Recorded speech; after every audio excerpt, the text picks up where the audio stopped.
Tonight on the Donlon Report, Bill Cosby released from a Pennsylvania prison. A stunning development as his sexual assault conviction is overturned. Former President Donald Trump makes his much-anticipated trip to the U.S. Mexico border. All Biden had to do is go to the beach. If he would have just done nothing, we would have now the strongest border we've ever had. I will speak with Trump supporter and candidate for Texas Attorney General George P. Bush about the former president's visit and what needs to be done to fix the migrant crisis. We'll be live in Surfside, Florida, as the condo collapse tragedy continues to unfold. News Nation's one-on-one interview with Florida Governor Ron De Santis, and how safe are the neighboring buildings in Surfside. The Donlon Report starts right now. Good evening. We start with a legal bombshell. Bill Cosby is a free man tonight. He's been released from prison. His conviction for sexual assault overturned today by the Pennsylvania Supreme Court. We'll have in-depth coverage of that reversal coming up in just a few minutes, including an interview with celebrity attorney Steve Greenberg. But we start here tonight. And a visit today from former President Donald Trump. He joined a group of law enforcement officers and politicians, including Texas Governor Greg Abbott, to survey the situation in the Rio Grande Valley. We had the border so closed, the best ever, and now it's coming through at levels that they've never seen before, just pouring in. Because, you know, we're not only talking about people, millions of people are coming in, but we're talking about drugs, we're talking about human trafficking. To be clear, he said millions of people are coming in. The number of encounters for 2021 is just over 700,000. For some perspective, we could go back years to find different snapshots at the border that were considered a crisis. In 2014, under the Obama administration, almost 70,000 unaccompanied children were apprehended at the U.S. Mexico border. That was a 56% increase over the previous year. Consider more than 78,000 unaccompanied children have crossed over into the U.S. this fiscal year so far, and we still have 3 months to go. Also consider 2019, another surge and a so-called crisis under then-President Trump. In May of 2019, 144,000 migrants were stopped trying to get into the U.S. In May of the next year, it dropped to just over 23,000 encounters, but that was, remember, at the height of the pandemic. Last month, May of 2021, the numbers of encounters jumped to 180,000. That is a record. So is it a predictable seasonal pattern, or is it tied to policy, and what's being done about it? All questions in the headlines today. Vice President Kamala Harris, of course, was criticized for avoiding the border until last week, stopping in El Paso before former President Trump's visit today. Joe Khalil has that angle covered for us tonight.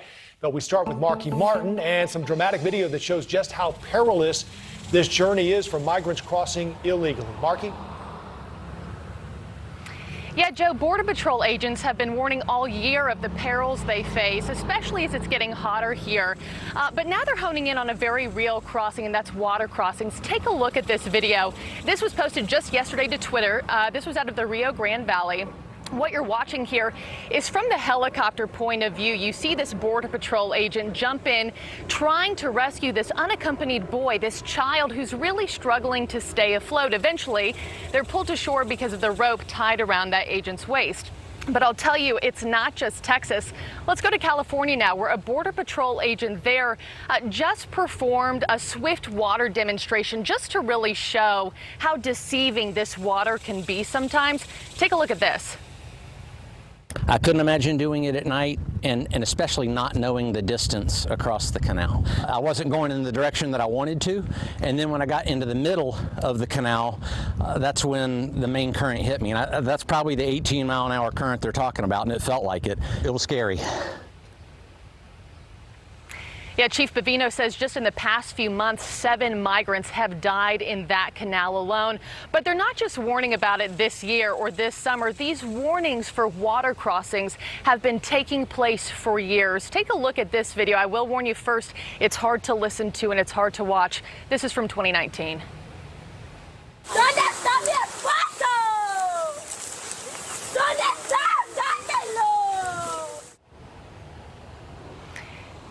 Excruciating to hear her screams. That is a migrant mother screaming as her husband and 2-year-old daughter, their bodies are taken ashore by medics. Both father and child died trying to fight that current. And here that same summer, want to show you lastly a different video. An agent here pulling 28 Honduran nationals from the Rio Grande, that very same river.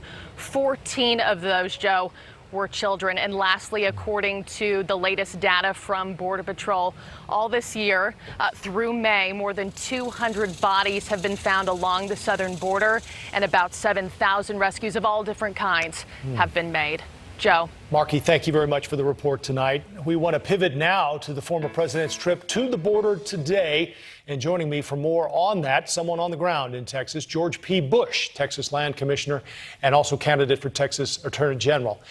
George, we'll show a little video of the former president's trip today, but I think you could certainly argue that these trips are really photo ops, primarily. We've been talking about this since before your uncle was the president. What do you intend to do? What would you do differently as Attorney General of Texas that isn't happening now under Ken Paxton?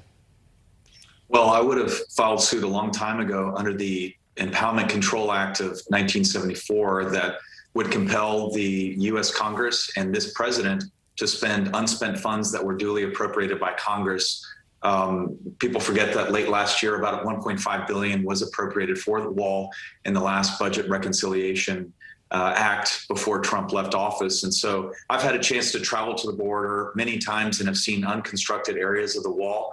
As the president referred to today, about 450 of 700 miles was completed, whether it was rehab or new build.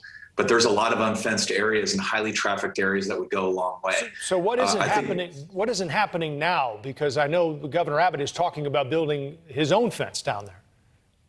That's correct. And regretfully, this legislative session, we actually had a bill that was presented by a North Texan that would have anticipated what was happening with the Biden administration, actually follow through on the Trump wall, have it funded by the state of Texas, have my agency contribute land. I have contributed the land regardless. I've used my executive authority to do that, but we should have been doing this a long time ago. There's a lot more that we can do to put pressure on the federal government. When you look at the suite of executive orders that basically pulled down the Remain in Mexico policy, that's the widest loophole that we have in asylum law. And that's what's being abused currently by folks from the Northern Triangle. Is this something that's not being done by the current AG, Ken Paxton, or is this something that Governor Abbott should be doing?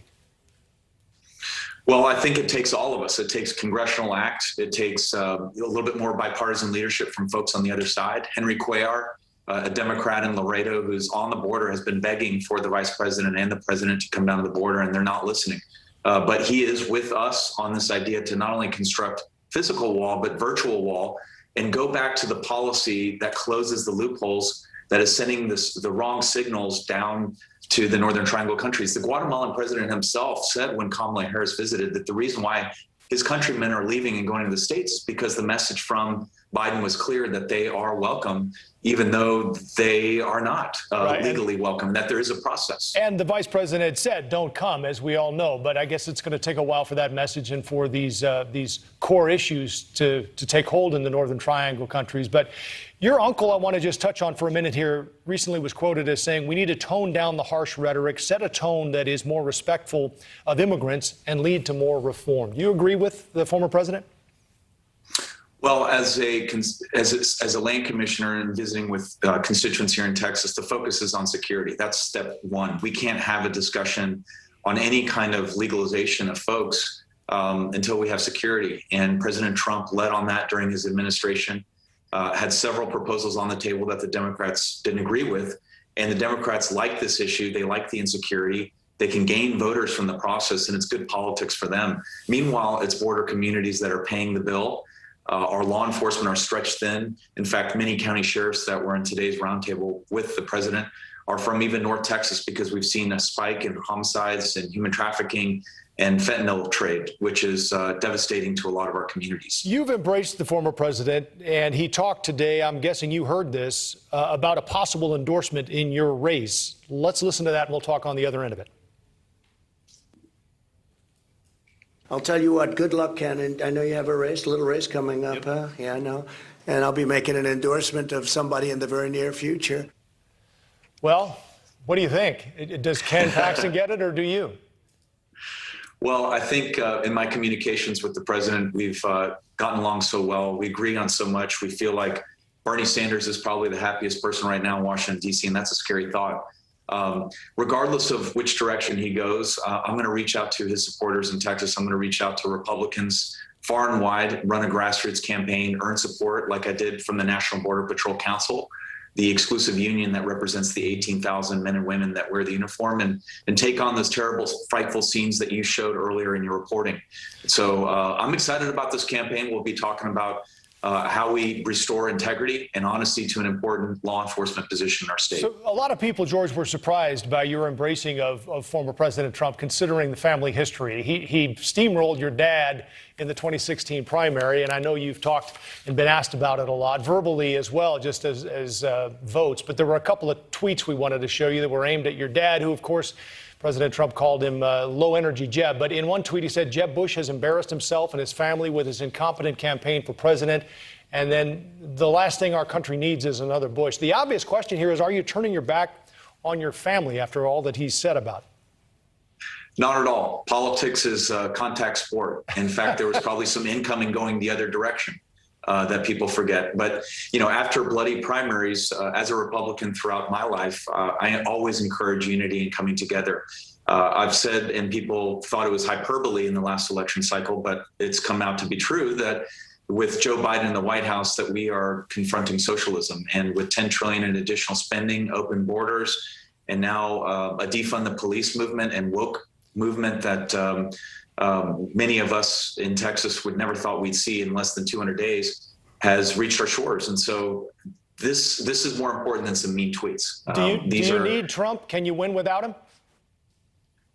Yeah, I mean, I obviously I'm courting the endorsement. I would welcome the endorsement. We're going to win this race because our attorney general he's actually out on bond for securities fraud.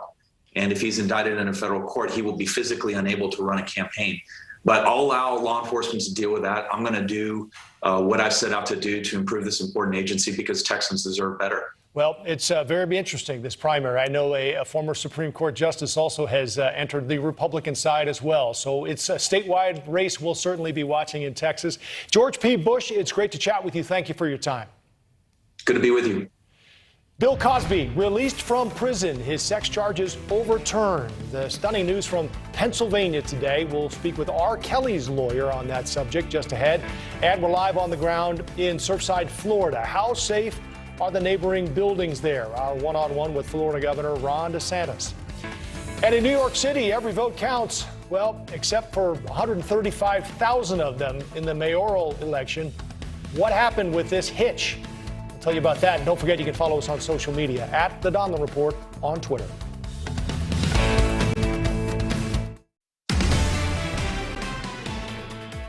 On this hot day, this is a hot verdict for us that we will forever cherish because we got one of the greatest or the greatest entertainer alive today, Mr. Bill Cosby. Bill Cosby, a free man tonight. The former TV star released from prison today after the Pennsylvania Supreme Court vacated his sentence. About an hour ago, Cosby tweeted saying, "I've never changed my stance nor my story. I've always maintained my innocence." He went on to thank his fans, supporters, and the Pennsylvania Supreme Court. News Nation's Allison Harris is live for us outside Bill Cosby's Pennsylvania residence with more tonight. Allison? Yep, Joe, we're right outside of his suburban Philadelphia home. And as you just mentioned, we have seen some of his fans driving by tonight. We've also seen some people showing up in protest. There aren't crowds here, but there are lots of camera crews and people driving by. This is the disgraced comedian, convicted rapist. Now that conviction vacated tonight. And I just spoke to his publicist, Andrew Wyatt, here, and I asked him, I said, he's been saying today that this is a great day for Black America, talking about Black men who are incarcerated. And I said, but what do you say to the people who say that this is only happening because he's rich, because he's a celebrity, because he's powerful? He says that had nothing to do with that. And I mentioned that he is back home tonight at the place that is the center of this case. This is where Andrea Constad says that she was drugged by Bill Cosby and sexually assaulted, which led to that conviction. And he said, as you just shared, that he said in his tweet that Bill Cosby maintains that that relationship was consensual. So I want to show you the home here. More than 50 women have accused Bill Cosby Cosby of sexual assault, majority of them saying that they were drugged. And this vacating today of this conviction centers on a legal issue that led to this overturning. The Pennsylvania Supreme Court says the district attorney, Bruce Castor, before the district attorney who brought the case against Cosby, made an agreement not to charge Cosby, meaning that the prosecutor who brought the case was bound to the previous DA's agreement. The 83-year-old has only served about 3 years of what was a 10-year sentence. Here's what his lawyer is saying today. My reaction to the ruling is I am thrilled. And I am pleased that the Pennsylvania Supreme Court saw what we knew all along, which was that Mr. Cosby never should have been prosecuted for this case. He relied on representations of a prior district attorney, and he relied on them to his detriment. And then the current district attorney not only reneged on that promise, but then used his own words against him. It was fundamentally unfair. And Joe, as you know, his conviction was a watershed moment in the Me Too movement, proof that someone who is a celebrity, who is powerful, could be held accountable. As I mentioned earlier, more than 50 women have come out accusing Cosby of similar attacks, memorably published in a photo on the cover of New York Magazine. For most of them, the statute of limitations has passed. Some of the attacks allegedly happened as Cosby was at the height of his fame when he played America's Dad on The Cosby Show. Cosby's TV wife, Felicia Rashad, tweeted in support today saying, finally, a terrible wrong is being right. A miscarriage of justice is being corrected. Joe? Allison Harris, live for us tonight. Thank you for the update. Earlier today, I spoke with Steve Greenberg, criminal defense attorney representing singer R. Kelly in Chicago, about this case. Steve, thanks for your time. This is one of those notifications you get on your phone where you stop and say, whoa. What was your reaction when you saw it? Well, I wasn't surprised. I had read the briefs in the case, and I listened to the oral argument when it took place a few months ago.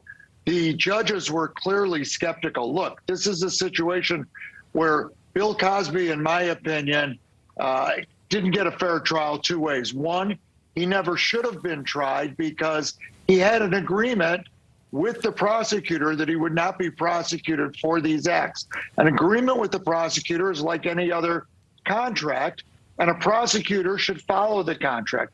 Unfortunately, the judge didn't enforce it. Then he went to trial. He had a hung jury. In the first trial, one other person was allowed to testify. When someone goes to trial, you want the case to be decided based upon what they're charged with, not based upon the fact that they may be someone you don't like, the jurors don't like, or someone who does bad things.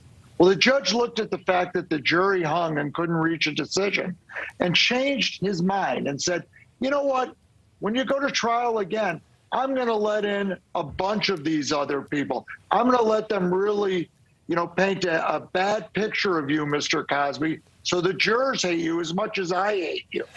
And the court didn't like that either. How does it get to that point, though, Steve? I'm sure his lawyers said, hey, wait a minute, you can't do that. We had a deal here.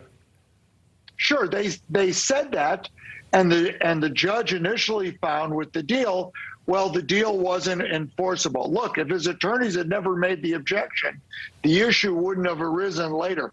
But think about it. You go in and you talk to a prosecutor, and a prosecutor says to you, I'm giving you immunity for what you're telling me.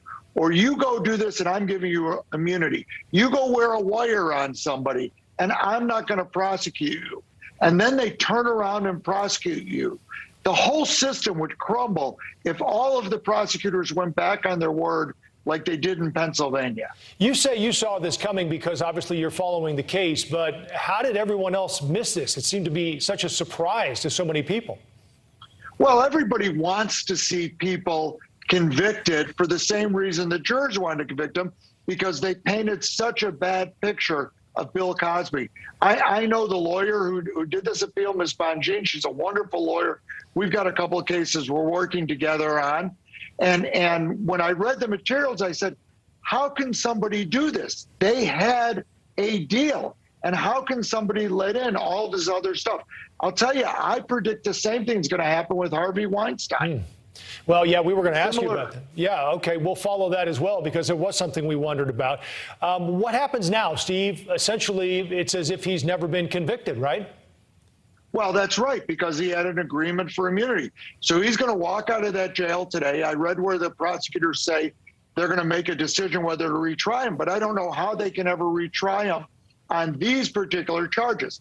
Now, there may be some other charges lingering out there that we don't know about that they decide the statute of limitations hasn't expired and they want to bring. But let's face it, this is an old man. He's blind. He's been in jail already for 2 years. I suspect that this is the last we'll hear of these issues involving Bill Cosby. Well, it happened in the blink of an eye. He was not only released this afternoon, but headed home just that quickly. Steve Greenberg, thanks for your insight. We appreciate it. Thank you. Let's get more on this now from former sex crimes prosecutor Nicole De Santis. All right, Nicole, you've heard from the defense there. They say this is a pretty straightforward legal decision. What do you call it? Quite frankly, I think it's a straightforward legal decision as well. I mean, if you make a deal as a prosecutor and you tell someone in a promise that you're not going to be using certain information so that you can extract it from them, and then you use the information against them, a court is just not going to stand by and allow that. So I'm not surprised by this verdict either. Your case is as good as your word. And in this case, the prosecutor's word really just didn't hold up. What does this mean for his accusers, Nicole, to go through all of this and feel like they had finally been heard and then to get this? You know, to me, that's a really interesting question. I mean, they've been heard in civil court. This was yet another forum for them to have an opportunity to be heard again. And in many instances, some of these accusers have received literally millions of dollars in compensation via civil suits and civil actions.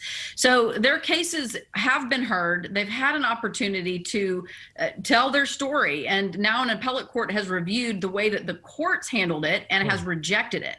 So this case goes back to square one from a criminal standpoint, but the civil cases still stand. Right. So correct me if I'm wrong, that he made this deal not to prosecute him criminally, but then he made statements as part of this civil case that then were used in the criminal trial. Is that correct? That's exactly right. And in fact, he made statements and then he actually settled with some of these individuals and gave them literally millions of dollars. So he held to his word and the government just did not. So what happens from here? Right now, the prosecutors who have the case again in their laps have to make a final decision about if or when they can move forward in any way. But I have to agree with Attorney Greenberg, there's almost no way they can proceed based on this appellate court's ruling. Right. And that goes for any of the other cases that might not have expired under the statute of limitations, right? I'm guessing this deal that he made with the DA would preclude any other future cases. That's right. And the DA who originally made the deal did it in order to get valuable information for the civil lawsuits. And Cosby did what he should have done and did his part. So it's really too late to go back now. They got what they asked for and they can't now use it against this man. Quite a day and a legal lesson for all of us. Nicole De Santis, thank you very much for your voice tonight. The search continues in Surfside, Florida. We have team coverage on the ground. How safe are the neighboring buildings? Plus our one-on-one with Florida Governor De Santis. 20 years of fighting in Afghanistan. What happens after the U.S. pulls out? The U.S. commander there warning there could be a civil war ahead.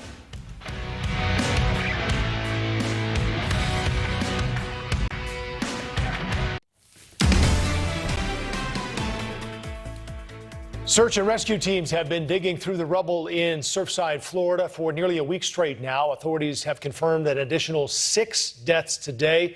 2 of those victims just 4 and 10 years old. The death toll now at 18, with 145 still unaccounted for. News Nation's Brian Enton and Rudabeh Shabazi live for us in Surfside tonight. Brian, we'll begin with you. You spoke, I know, today with Florida Governor Ron DeSantis. You got to spend a few minutes with him. What did he have to say about this collapse? Yeah, Joe, we sat down with the governor. Obviously, he has been emotional about this. He's asking for an investigation. But you mentioned that that update we got just a couple of minutes ago from the Miami-Dade County mayor. Really heartbreaking now, the death toll at 18. And the mayor getting emotional, saying that now children are among the dead, a 4 and a 10-year-old. We knew that children were missing, but now they are officially among the dead, which is just so sad to hear. Today, the search and rescue crews really focused on a part of the building where the garage was. They say that there were voids there, that they looked inside and they dug tunnels in that area. That is the part of the collapse that started first, according to experts. When we sat down with the governor today, he said this is still very much a search and rescue operation, but he was very serious about the investigation. He wants an investigation into why this happened to happen quickly. I've learned, by and large, what's been put out. Different folks have offered conjecture. I don't think we have enough evidence for that, but I support that grand jury. I think that's the right thing to do. And obviously, the cause is still very much under investigation. Every day we've seen new evidence and new videos come out from residents of cracks in the concrete. There was water gushing. I just saw a video of water gushing in the garage just minutes before the collapse. So all of that will obviously be part of the investigation. This morning, the Secretary of Energy suggested that this could have something to do with global warming. The governor said there is no evidence of that yet. And it's been interesting covering this for the last week. For the most part out here, Democratic leaders and Republican leaders have really been working very, very closely together. The Miami-Dade County mayor is a very, very left Democrat, and I saw Governor De Santis hugging her today, and he told me that so far both sides have really come together in this tragedy.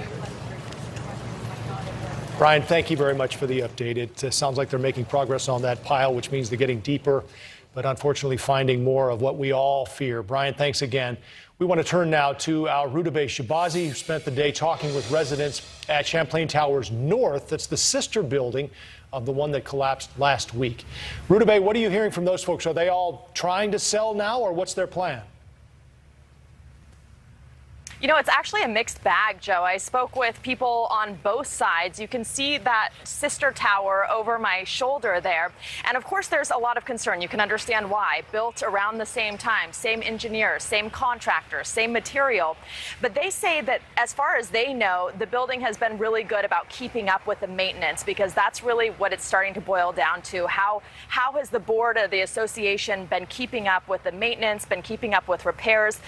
One person I talked to said that they have had a couple of assessments in recent years, that they don't see that they haven't had the same issues with the pool decks or with any of the columns or concrete. Here's what they had to say. I talked to two different people. One wants to stay, one doesn't want to go anywhere near it. I don't know what's going further underneath the insides of the guts, since it's the same engineer, the same builder, the same products. There's no reason I would want to leave. But of course, if there's a thorough examination made and they find some structural defect and one of the columns is cracked and ready to fall, then obviously we would change our mind. So they say that there have been inspectors in the building the past couple of days from the local, state, and federal levels, that the police and fire department have been there. So that last person we heard from, he feels very confident that everything is fine. The board is interviewing and talking to engineers, and they will have a final assessment from an engineer they hire.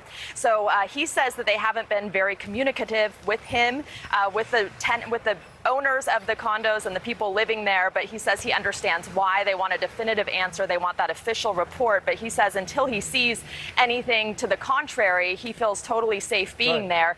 On a separate note, he does have friends and neighbors in that sister building, and we just are receiving bad news every day. So that is a really tragic part of it. But despite that, he says he still wants to stay put. Joe? I'm sure a lot of owners there are asking a lot of questions as a result of this. Rudabeh Shabazi, thanks so much. The man who served as defense secretary under two different presidents has died. More on the career and the life of Donald Rumsfeld next. And after what some called a new confusing type of election, another head-scratcher, officials counting New York mayoral votes say they now need to get rid of more than 100,000 votes. What happened? We'll have that ahead.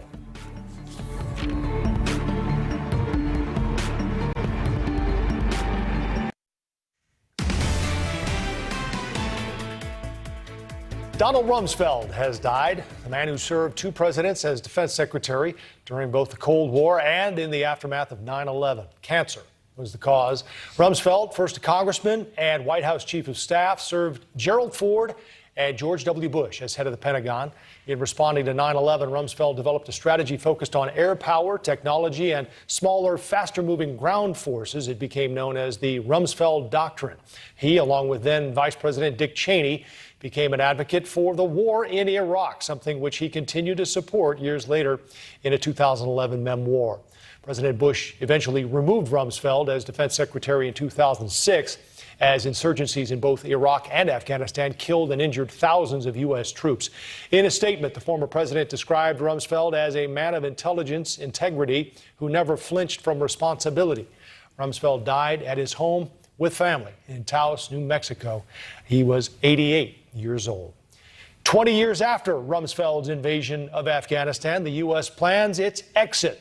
But the top American military leader in the country is warning now, with the U.S. gone, a civil war could follow. News Nation's Leland Vittert joins us now with more on this warning. Well, he could have also warned that the sun was going to rise in the east, and it would be about as predictive here. Because this has been the graveyard of empires since the 1400s.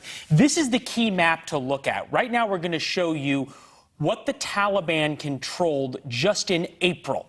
We'll put the map up right now. Then you are going to see the red expand and the blue contract. Blue is the United States, red is the Taliban. Switch in just 1 month, and you can see how much the Taliban now controls. Here it is today. And there is now reporting by NBC News and others that the Taliban is so concerned that the United States might rethink their decision, that they're considering slowing down. The idea being that this is exactly what happened in 1989 when the Soviets left Afghanistan. It took roughly 12 years between the Soviets leaving and 9/11. You can imagine the time frame we're dealing with now, and the Taliban is far more advanced than they were then. 20 years later, though, we've been in there so long, and this has been debated about whether we should leave. Do you think this turns around, or what are some of the other things that we may see as fallout? Well, you got to think about the idea that two things can be true at once, right? We have the issue that the never-ending war folks will say, gee, this is going to be an endless war. And then you have the people also who say, well, if you leave, the Taliban takes control. Both of these things are true. From a strategic standpoint, you've got two issues. The idea that the Taliban is going to take over Afghanistan, it becomes a safe harbor once again for al-Qaeda to regroup, rejoin, and then try to commit attacks outside of that area. Number two is this map that I'm going to show you. And this is probably the sleeper issue that has not quite been discussed as much. This video may likely be from Bagram Air Base. Let me show you where Bagram Air Base is on a map in a larger sense. It is the farthest east air base that the United States government can land C-5 Galaxies and C-17s. Those are the biggest tank carriers we have that borders China. It's the only air base that we have that borders China, and we're giving it up. You can imagine the strategic implications of that. With China as well, right. All right, Leland Vittert, thanks for the update. China. Yeah, appreciate it. We're going to shift back here now, and New York's mayoral election, as if it wasn't confusing enough already, now it really is. The Board of Elections announcing it has had to remove 135,000 votes from the totals that they're still counting from the June 22nd election. Why is that? Well, because election officials say they never removed test votes from the system. They were practicing for the city's first ever ranked choice election. That's where voters choose their top 5 candidates, not just one, and then candidates get knocked out in each round. Now, will the results be delayed even more? Can they even be trusted? Let's bring in independent journalist Nancy Rommelman. She lives in New York and joins the program often. So, Nancy, how in the world did this happen, and how do they know that they got the right practice ballots out to count? Well, they don't know that yet. Hi, Joe. Glad to be here. So what happened is, I think they did what they should have done. You know, you're testing a new system. New York has never had ranked choice voting. So they created 135,000 dummy ballots that they filled out. And, you know, that's great. Let's test the system. Except, oops, they forgot to take them out. And so now they're having to take them out and retally. And is it going to be fast? What do you think? I think not. Hey, I'm going to make an audible here. I'm hoping we can play this little clip that we found today about what's happening with this ranked choice. We found a little how-to voter video today to explain some of it. Hopefully we can run a bit and we'll talk about it after. Okay. Not all contests will be ranked choice, though. So follow the instructions in each contest header. And if you're a Democratic voter, you may receive a ballot with 2 sheets. So remember to complete both sides and insert the ballot into the scanner 1 sheet at a time. Wait until you see the thank you for voting screen after each sheet of the ballot, and you're all set. How hard could it be? Just like that, and if you're not a Democratic voter, then, well, I guess you wouldn't be doing it. They've got the Republican nomination already sewed up with Curtis Silva, which some people might remember from the Guardian Angel, Red Beret guy. So he's already set. It looks like the person we thought was going to win, Eric Adams, he's got a slight lead over Catherine Garcia. That was expected. But of course, that lead just shrank and shrank and shrank. So let's see. We're not going to know. We'll see. Independent journalist Nancy Rommelman, always good to see you. We'll see you soon. He's in. Crime rising across the U.S., but at historic lows in a place once plagued by crime. We'll head to Camden, New Jersey. Go ahead.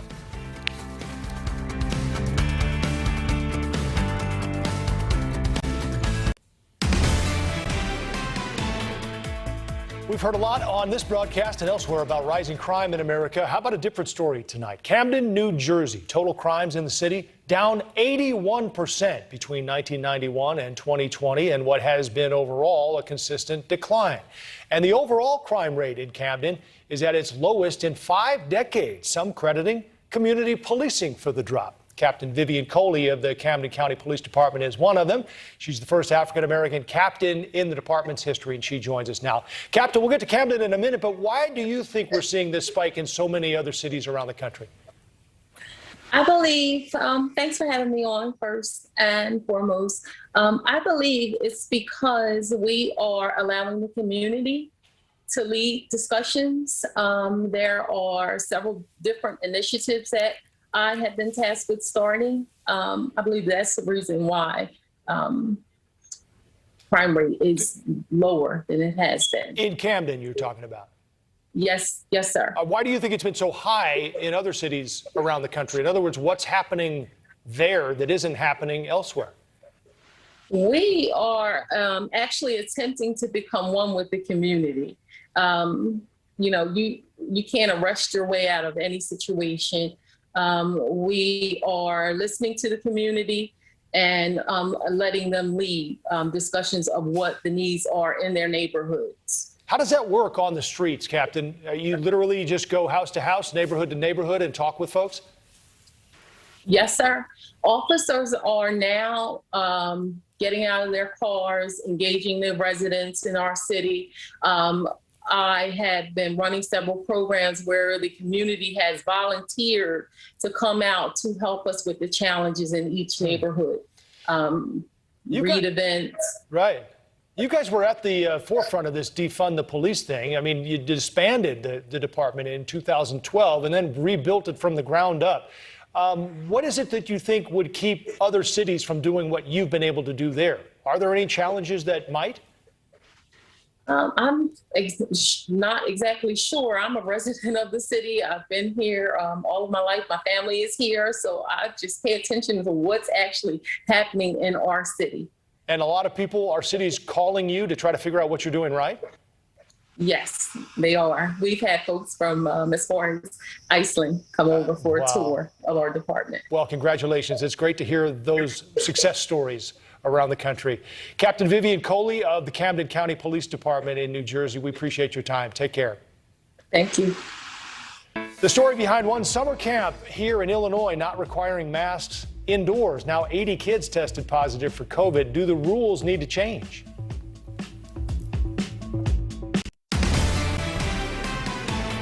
More than 80 teenagers and staffers have tested positive for COVID-19 at an Illinois summer camp after the camp didn't require them to wear face masks. This as concerns are growing about the highly contagious Delta variant. Joining me now, Dr. Samson Davis, emergency medicine physician and author of Living and Dying in Brick City. All right, Doc, what are you telling parents? What should they be doing about their kids? Are they still supposed to mask up because they can't get the vaccines? Yeah, we're not out of the woods yet. And that's something to be mindful of. Although the numbers are going down, thankfully, we're at a place where we're seeing less deaths. We're seeing less people affected with COVID. But COVID is still real and it's still alive. And with this new variant, this Delta variant, we don't know we know it's very contagious. We don't know how virulent it is. We don't know how dangerous it's going to be. And keep in mind, now some youth can be vaccinated. That doesn't mean that they are vaccinated. So we still have to take all protective measures for the unvaccinated people, which is a social distancing, wearing a mask, and sort of hand hygiene until they are vaccinated. I encourage everyone to be vaccinated, and some youth older than 12 years old are eligible now, and they should be vaccinated as well. Right. Is this encouraging more people who are maybe vaccine hesitant to maybe get the shot? Because what they're seeing is this variant is definitely finding those who are not vaccinated. Yeah, I think there's a hybrid. I think there's a group of us who are not going to be vaccinated or reluctant to get vaccinated for personal belief, for religious beliefs, for just sort of beliefs in general, whether it's a conspiracy theory or some thoughts that the vaccine, I don't need to get it. And there's those who's going to rush to get vaccinated. I think what we're seeing right now is we're at that point of those who have a little bit of reluctance, who need to be convinced, who need to be showed the studies that vaccinations works, that vaccine has killed far less people than the virus has. Right. I want to talk to you, too, about getting a cold right now. We're finding now that people are dropping the masks. We're getting these summer colds that we used to get. But I'm wondering, how do you know if you have a summer cold or if you have COVID? Should you get a test if you're feeling sick? Yeah, I mean, I still recommend testing. Here we're doing testing pretty often, pretty frequently for those who want to be tested. The CDC recommend if you've been vaccinated, you necessarily don't need to be tested. But for those who are unvaccinated, for our youth, especially as we come together for summer programs, summer vacations, holidays, July 4th is on the rising here next week. So I think that we all should sort of take cautionary step and keep in mind that it takes only a few minutes to get vaccinated for the rapid test. What do we know about the durability of the vaccine? I know we're still early in the process, and hopefully we're going to learn more as we go along and as more people get it. But what about boosters and how long this is going to last? You know, I'm hopeful. I am really hopeful. I've been vaccinated since February 5th. I completed my second dose of vaccine on February 5th, and it's been about 5 months. And so far, you know, there's no information that I need to have a booster. I did receive the 2-shot vaccination. We'll see what happened with Johnson & Johnson, their 1-shot vaccination. But I think the scientists are monitoring to see if we need boosters and when it is appropriate. I think in the long run we will. But right now we know the things that we know for sure, that the vaccine is working, that there are less deaths and there's less people contagious or contracting the virus. But our youth are still at risk, although they have promising outcomes if affected by COVID. But at the same time, you know, one individual that's sick by COVID is one too many. Right. Still a lot of the world unvaccinated as well. Doctor, thank you so much for your time tonight. We appreciate you joining us. Dr. Sampson Davis.